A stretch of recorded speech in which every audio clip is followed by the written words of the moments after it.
शुक्रवार को पाकिस्तान में हुए विमान हादसे पर प्रधानमंत्री नरेंद्र मोदी ने ट्वीट कर अपनी संवेदनाएं प्रकट की। पीएम मोदी ने अपने ट्वीट में लिखा कि पाकिस्तान में विमान दुर्घटना की वजह से हुए जान माल के नुकसान से उन्हें गहरा दुख पहुंचा है। मृतकों के परिवारों के प्रति हमारी गहरी संवेदना है। साथ ही मैं घायलों के जल्द स्वस्थ होने की कामना करता हूँ। बता दें कि इस विमान हादसे में 100 से अधिक लोगों की मौत हुई है। पाकिस्तान के पीएम इमरान खान ने हादसे की जाँच के आदेश दे दिए हैं।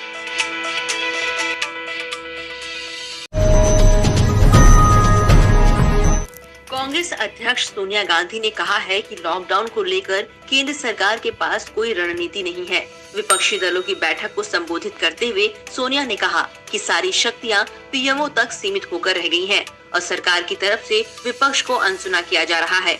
उन्होंने आरोप लगाया कि प्रधानमंत्री नरेंद्र मोदी की ओर से 20 लाख करोड़ रुपए के आर्थिक पैकेज की घोषणा करने और फिर वित्त मंत्री निर्मला सीतारमण द्वारा 5 दिनों तक इसका ब्यौरा रखे जाने के बाद ये एक क्रूर मजाक साबित हुआ है। वो बोली कि कांग्रेस समेत कई दलों ने गरीबों के खातों में पैसे डाले जाने का सुझाव दिया था, लेकिन सरकार ने इस पर कोई ध्यान नहीं दिया।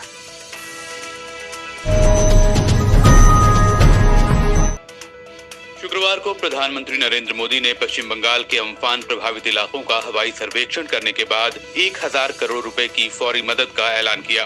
बंगाल में पिछले 283 साल में आया ये सबसे भयावह तूफान है।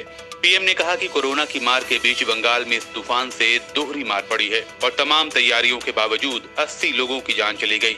आपको बता दें कि इस तूफान की वजह से संपत्ति और इंफ्रास्ट्रक्चर का जबरदस्त नुकसान हुआ है। बंगाल को 1000 करोड़ रुपए की शुरुआती मदद के अलावा जल्द ही केंद्र की एक टीम राज्य में आकर विस्तार से सर्वे करेगी और आगे की मदद उसी आधार पर दी जाएगी।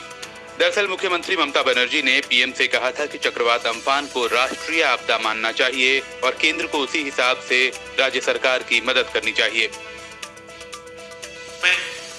1000 करोड़ रुपया भारत सरकार की तरफ से व्यवस्था की जाएगी।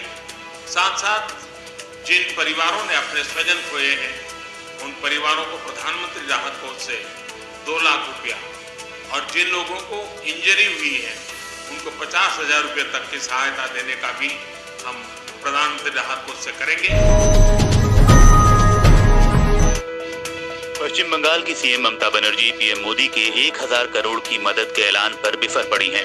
उन्होंने कहा है कि सुपर साइक्लोन अम्फान से बंगाल में जबरदस्त तबाही हुई है। 60% लोग प्रभावित हुए हैं। करीब 1 लाख करोड़ रुपए का नुकसान हुआ है और पीएम ने सिर्फ 1000 करोड़ की मदद का ऐलान किया। ममता ने कहा कि राहत पैकेज से जुड़ी कोई जानकारी भी नहीं दी गई है और ये पैसा कब मिलेगा या ये अग्रिम धनराशि है ये भी नहीं बताया गया है। उन्होंने कहा कि 56,000 करोड़ रुपया तो हमारा ही केंद्र पर बकाया है। इससे पहले शुक्रवार को सीएम ममता के साथ पीएम मोदी ने राज्य का हवाई सर्वे कर नुकसान का जायजा लिया। ममता ने कहा कि उन्होंने अपने जीवन में इतना भयानक तूफान नहीं देखा और बंगाल में तूफान से ऐसी तबाही भी पहले कभी नहीं देखी। कोरोना वायरस के मद्देनजर देश भर में जो लॉकडाउन किया गया उससे 9 करोड़ से अधिक शहरी मजदूरों की जिंदगी बुरी तरह प्रभावित हुई है। उनकी जिंदगी पर इसका खासा असर हुआ है। ये कहा है श्रम मंत्री थावरचंद गहलोत की अध्यक्षता वाली मंत्रियों के एक समूह ने। ग्रुप ऑफ मिनिस्टर्स के मुताबिक लॉकडाउन के कारण 9.3 करोड़ शहरी मजदूरों के जीवन पर असर पड़ा है। जो 5 क्षेत्र इस लॉकडाउन से सबसे ज्यादा प्रभावित हुए हैं वो हैं मैन्युफैक्चरिंग, कंस्ट्रक्शन, ट्रेड, टूरिज्म और हॉस्पिटैलिटी। मंत्रियों के समूह ने पीएमओ से अपील की है कि गांव लौट रहे मजदूरों का एक डेटाबेस तैयार किया जाए और सभी प्रवासी मजदूरों को जॉब कार्ड दिया जाए। इसके अलावा प्राइवेट फैक्ट्री और कंस्ट्रक्शन साइट पर काम करने वालों को भी मनरेगा के तहत लाया जाए। आरबीआई ने लोन मॉरेटोरियम को अगले 3 महीने के लिए और बढ़ा दिया है। मतलब ये कि आप चाहें तो अपने लोन की किश्त अब अगले 3 महीने के लिए और टाल सकते हैं। अभी तक मॉरेटोरियम की अवधि 1 मार्च से 31 मई तक की थी, लेकिन अब इसे बढ़ाकर 31 अगस्त तक कर दिया गया है। यानी इन 6 महीने में अगर आप अपनी ईएमआई नहीं चुकाते हैं तो आपका लोन डिफॉल्ट या एनपीए नहीं माना जाएगा। दरअसल आरबीआई को यह फैसला इसलिए करना पड़ा क्योंकि लॉकडाउन के जारी रहने से लोगों की आय का फ्लो फिर से सुचारू नहीं हो पाया है। इसके अलावा केंद्रीय बैंक ने रेपो रेट पे भी कटौती की है, जिससे लोन की ब्याज दरें कम होनी चाहिए।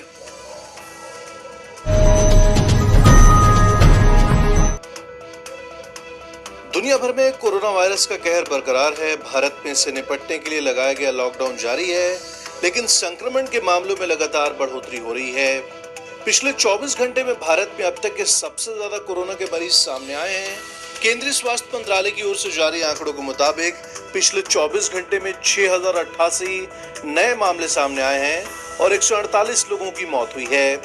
इसके बाद देश भर में कोरोना संक्रमितों की संख्या बढ़कर 1,18,447 हो गई है, जिसमें से 66,330 सक्रिय मामले हैं। वहीं भारत में अब तक 3,583 लोगों की मौत हो चुकी है। हालांकि राहत की बात यह है कि 48,534 मरीज कोरोना को मात देने में कामयाब हुए हैं। रिकवरी रेट सुधरकर 40.9% पर पहुंच गया है। देश भर में महाराष्ट्र की हालत सबसे ज्यादा खराब है। यह 41,642 लोग कोरोना से संक्रमित हैं और 11,726 लोग अपनी जान गंवा चुके हैं। अकेले मुंबई में ही 25,000 से ज्यादा केस हैं। तमिलनाडु, गुजरात, दिल्ली समेत कई राज्यों में कोरोना के केस में लगातार तेजी से इजाफा हो रहा है। भारत सरकार ने अम्फान सुपर साइक्लोन से प्रभावित ओडिशा को 500 करोड़ रुपए की आर्थिक मदद देने की घोषणा की है। पीएम नरेंद्र मोदी ने कहा कि पूरा सर्वेक्षण और पुनर्वास योजना के गठन के बाद केंद्र सरकार ओडिशा सरकार को इस संकट से बाहर निकालने में सहायता करेगी। प्रधानमंत्री ने शुक्रवार को ओडिशा के तूफान प्रभावित इलाकों का हवाई दौरा किया और राज्य सरकार के साथ बैठकर नुकसान की जानकारी ली। ओडिशा में तूफान से किसी व्यक्ति की मौत नहीं हुई है, लेकिन राज्य के तटीय शहरों में इंफ्रास्ट्रक्चर को काफी क्षति पहुंची है। कोरोना के कहर की सबसे ज्यादा गाज महाराष्ट्र पर गिरी है। कोरोना पीड़ितों की संख्या में ये राज्य देश में अव्वल है।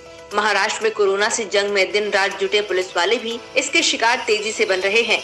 बीते 48 घंटों में कोरोना ने 278 पुलिस वालों को अपनी जद में लिया है, जिसके बाद महाराष्ट्र पुलिस में कोरोना पीड़ितों की संख्या 1,666 हो चुकी है, जिसमें 1,177 एक्टिव केस हैं। 473 पुलिस वाले कोरोना से जंग जीत चुके हैं, तो वहीं 16 ऐसे भी रहे जिन्हें इस लड़ाई में अपनी जान गंवानी पड़ी।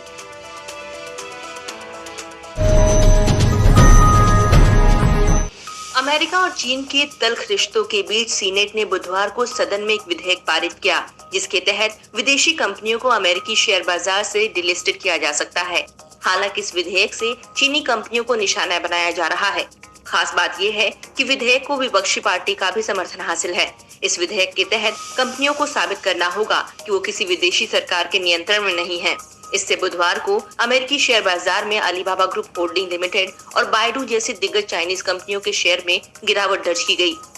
मीडिया रिपोर्ट्स के मुताबिक करीब 800 चीनी कंपनियां अमेरिकन स्टॉक एक्सचेंज में लिस्टेड हैं।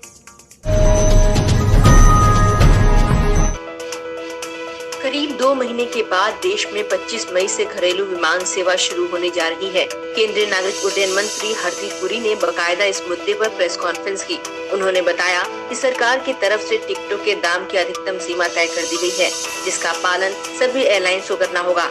सरकार ने अगस्त तक टिकट के दाम तय कर दिए हैं। उदाहरण के तौर पर दिल्ली से मुंबई फ्लाइट के लिए कम से कम 3500 रुपए और अधिकतम 10,000 रुपए तय किया गया है। इसी के तहत कंपनियों को दाम तय करने होंगे। सभी कंपनियों को करीब 40% सीटें अधिकतम न्यूनतम के बीच के दाम पर देनी होगी।